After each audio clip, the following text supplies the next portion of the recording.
Hello and welcome to the ITF Main Stage Info Session. I am Jenny Butch. I am the Program Manager for Main Stage as well as Chapter Select and Thespies. If you have any questions, you can always contact me. We should have some time for questions at the end. This will take about 30 minutes, or you can always reach out to me in advance. I am recording this session, so feel free to forward this if there's anyone that you know of who has questions about Main Stage or is interested in participating in the future. Just a reminder that everything is new this year. We have new staff. The last time we had an in-person festival was at the University of Nebraska-Lincoln, and we've had a virtual festival for the past 2 years. So everything is new. We don't have every detail ironed out yet, but as we have the details in place, we will share them on the festival site or in the Main Stage program guide. And always you can reach out to us with any questions. We'll probably have a couple more of these info sessions throughout the year as we learn more, just to keep you all up to date. So the first thing that you'll want to do to prepare if you're considering submitting a production for the Main Stage program is to read the Main Stage program guide online. That is unavailable at this moment. I had planned to show it to you, but they're doing some updates to it. But it is available if you go to the schooltheater.org website and you click on our, in the blue navigation bar, you click on events, then drop down to International Thespian Festival. That will take you to the event page. Then you're going to look for performances and then Main Stage guide.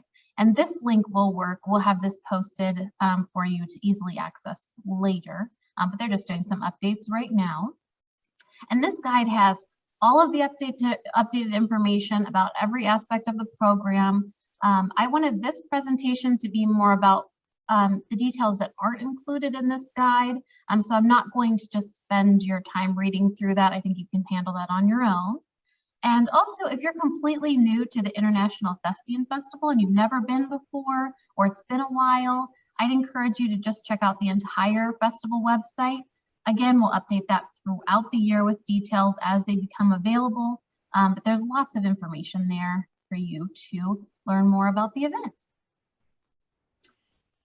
Just to briefly go over what Main Stage is, there are 2 large performance spaces at IU. There's the IU Auditorium, which seats over 3,000 people. And then there's the Musical Arts Center, the MAC, which seats over 1,400 people. So those are the 2 venues that we'll use for Main Stage. And then if you're brand new, so schools with active ITS troops are invited to submit productions for adjudication by completing a Main Stage application and then paying an adjudication fee. For 2022, since schools are kind of in between and not sure of their travel plans and what their school districts will allow just yet, we're planning on a hybrid approach to festivals. There will be some elements that are virtual and some elements that are in person so that we can reach as many students and teachers as possible.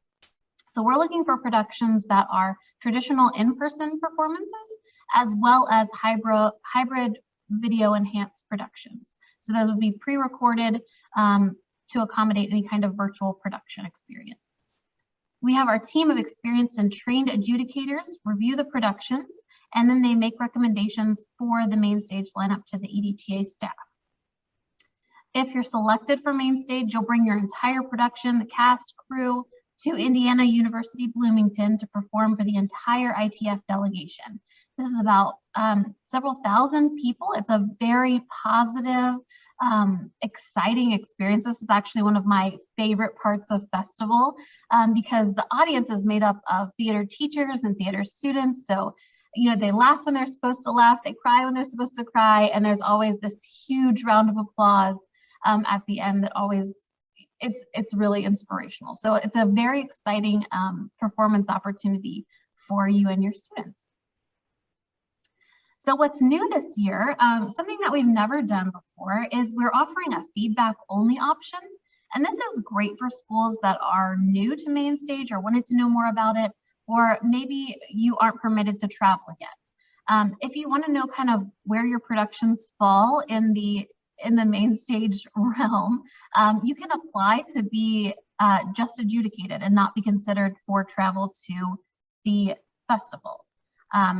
It's a fantastic opportunity. Our adjudicators are amazing and they provide such detailed and helpful feedback. I think it'll be really beneficial for you.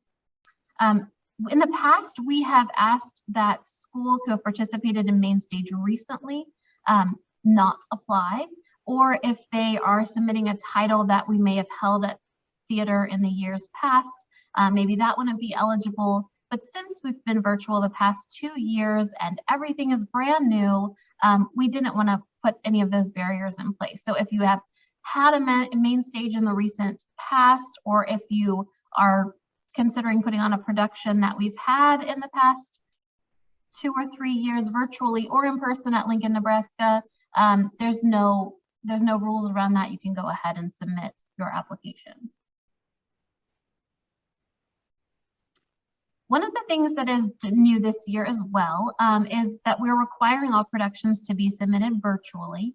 And this is because of the COVID restrictions. It's difficult to send adjudicators to across state lines, different schools, and everyone has different restrictions by state, by school district.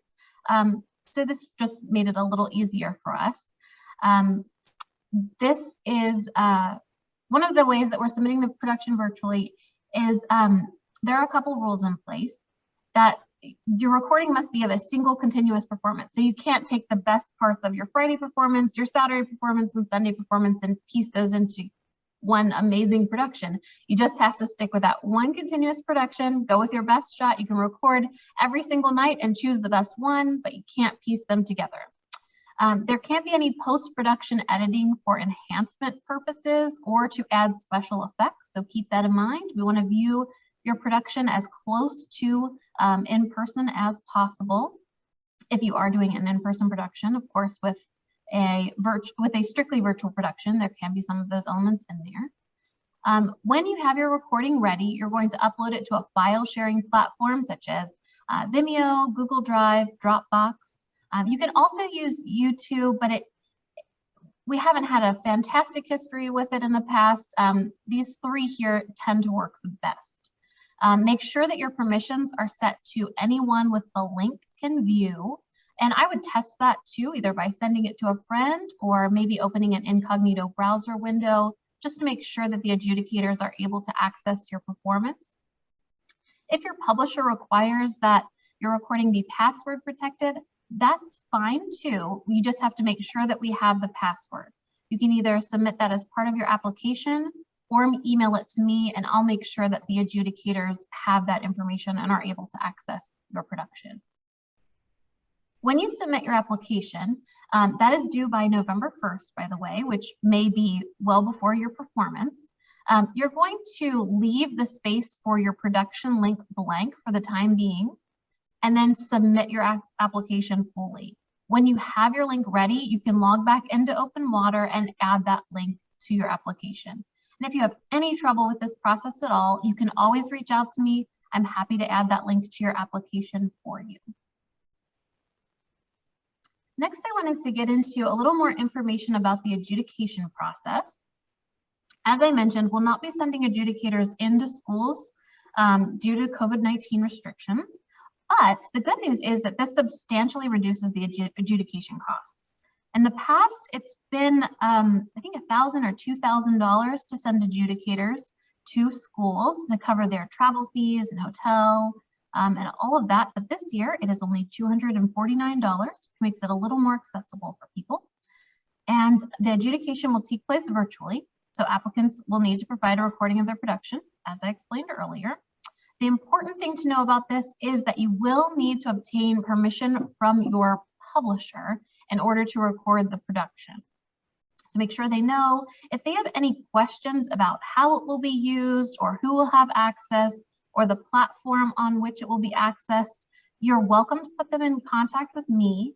I also have a pretty detailed form that outlines that. If you would feel more comfortable sending that information directly to them, just reach out to me and I can make sure that you get that. And remember that even if you're not selected for main stage, all applicants receive detailed feedback from multiple adjudicators on various aspects of your production. So no matter how the results end up, you will receive an abundance of feedback on your production. There are 2 adjudication sessions this year. So we have a fall adjudication where the applicants with fall productions will be notified of their status and sent their feedback by January 8th. And then there will also be a spring adjudication. And that is for any spring show, and they will be notified of their status and receive their feedback by March 15th. Remember that all applications are due on November 1st, regardless of whether you have a fall or spring production. And that allows us to plan out our year and assign different adjudicators to different shows if we know when your production dates are, kind of how those will fall throughout the year. So make sure you apply by November 1st. Who are the adjudicators? Our adjudicators are a team of EDTA members who are current or retired theater educators or theater professionals. They've attended festival in the past, they have brought main stage productions or are very familiar with main stage productions because they've seen so many of these performances. I think most, if not all, are very active at their chapter levels and familiar with the local productions in their state or region as well. And they've completed an official training course and adjudicate with the use of a rubric. If you are interested in becoming an adjudicator or learning more about that process, you need to have a strong knowledge of all aspects of theater, not just directing and acting, but also all of the technical elements as well. You'll be required to give feedback on things like lighting, costume design, set design. So you need to be able to speak in that terminology. Additionally, you'll need to complete the official training course on TE Pro, and I've provided that link here. This is a great resource not only for potential adjudicators, but also for schools who just want to learn more about the adjudication process and what adjudicators are looking for in a production. You're welcome to review this course and get more information from that as well. You'll need to have attended ITF and have experienced the main stage productions to kind of understand what level of production that we're expecting to see. And finally, just let us know that you're interested. You can email me, or we have an adjudicator application where you can express an interest in adjudicating main stage, thespies, or scholarships. Any of our opportunities are available for adjudication through this form. So after adjudication, you'll be notified by email of your status and that the results of your adjudication are available to review in the Open Water platform. So this is where you submitted your application. You'll log back in and you'll be able to view your scores, feedback, and that's either going to happen either by January 8th for fall productions or March 15th for spring productions. And if you have any problems logging back into your form, you can always contact me. I'll be happy to help with that. And if you receive the happy news that you're invited to perform on the main stage, we will send you an email invitation. This is probably going to come from me. It'll have an abundance of details about the whole process, but the most important parts are outlined here. You'll need to sign and return an acceptance form. And this lets us know that, yes, you have every intention of traveling to festival and presenting your show live. We can count on you. You'll need to secure permission from your publisher to perform your show at IU during festival.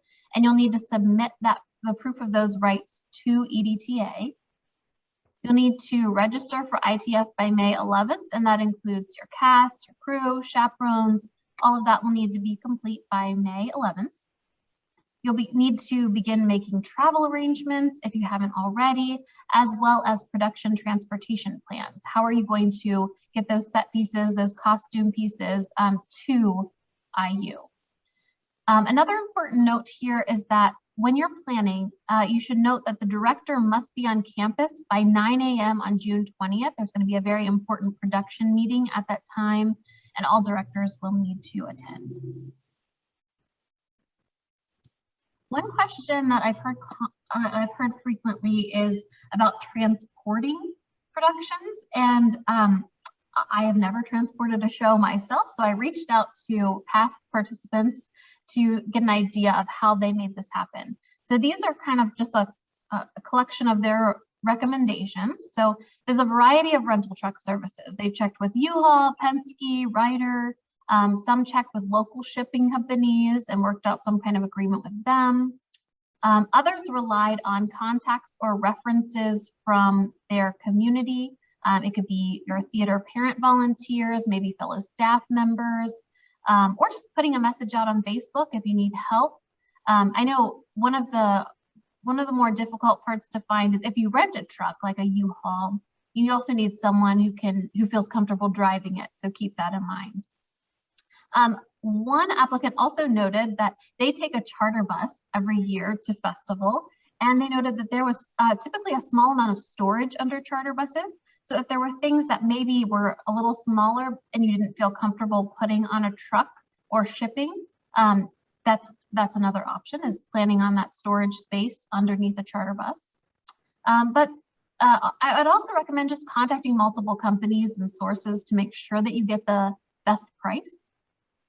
One exciting thing that we're working on for this year is that we wanted to make it easier to find a way to transport a production as well as more affordable. So we've been talking to a company called Partnership, and we're going to, no details are finalized yet, but we're hoping that these conversations result in a discounted rate for schools who don't have any other shipping options and want us to provide a recommendation. If you're selected for main stage, we'll send you all of the details about that as soon as they are available. And then as far as planning costs, it's difficult for me to tell you it's going to cost X amount of dollars because it's not the same for every school. It depends on the production that you're bringing, the size of your set, the size of your cast and crew, where you're coming from. But what I've done here is just outline the things that you'll need to consider when you're planning your budget. The adjudication fee, of course, is $249. That's set for same for everyone. When you're transporting your production materials, it can vary widely, as I mentioned. Based on that survey from the 2019 participants, it looked like the average cost to ship materials was about $5,000, but there are quotes that were far less than that and quotes that were far more than that, depending on the size and amount of things that they had to move. You'll also need to plan on the festival registration for the members of your troupe who are planning to attend, as well as any travel costs for the attendees. If you need financial assistance, don't forget that we have grants available to attend festival. I've included the link here.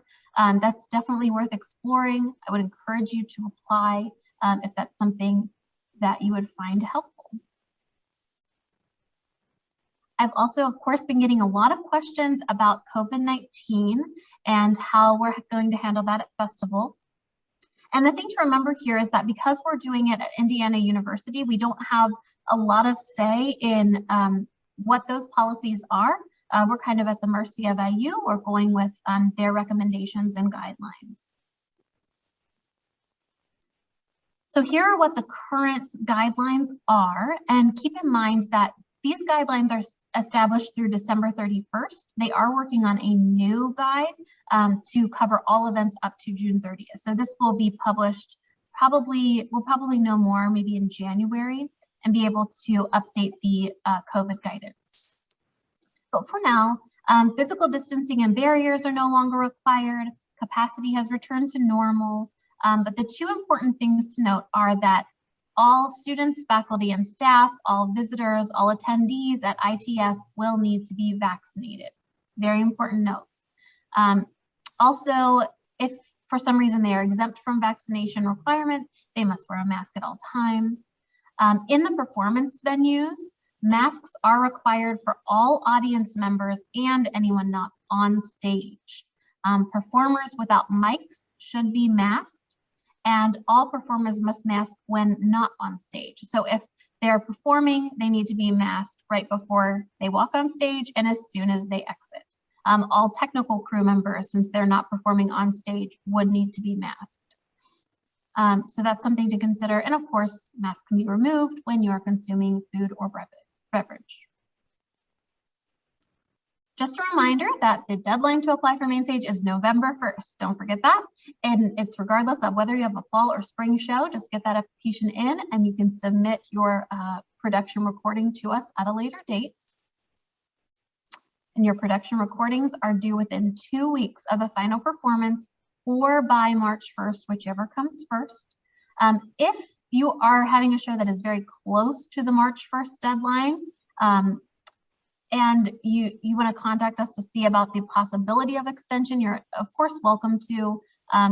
If we have the adjudicators available and also the space, we can certainly consider it, but it's more likely that you would be eligible if you have maybe like a March 3rd kind of show rather than a May 31st kind of show. But contact me if you are in that situation and you want more information about that. And then if you're attending the session today to just learn more about main stage and maybe make plans for the future, I've included some recommendations about things for you to consider if you're planning on applying for ITF 2023. I have noticed that the best time to plan a production for adjudication for main stage is earlier in the year. So fall productions typically have more notice and time to plan than spring productions. Keep in mind that there are probably a lot of working pieces, especially if you have rental elements of your production. If you've rented costumes, if you've rented backdrops, any of those that you'll need to transport, you'll need to make arrangements with those companies to also have those items available at IU. So make sure you check early with those companies to make sure that that works out.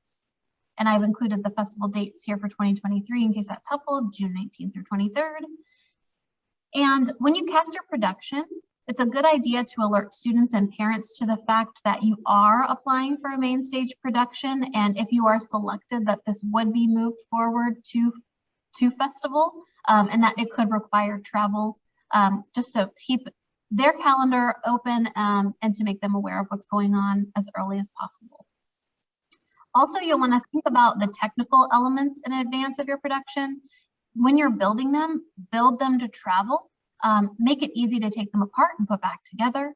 When you are in set strike, make sure to label your pieces carefully, again, to put them back together quickly and easily. And place production elements in a single location if at all possible to make them easier to track, or at least note where you've stored them so you don't lose pack, especially if you have a fall production and you're not going to travel again until the summer. And finally, while it's fresh in your mind, create an inventory list of everything that you'll need to bring so that that's all there and easy to find, and make travel arrangements when you're ready to begin planning. Again, if you have questions, my name is Jenny Butch, and this is my email address. You're welcome to contact me if you have other questions that weren't covered in this presentation or in the main stage guide on the festival website. If you have more questions about just festival in general, you can contact events@schooltheater.org, and that'll put us out to the entire events team, and the most knowledgeable person will respond to your question. So that is all I have for you today. If there are any questions, I'd be happy to answer them now, or feel free to email me later on.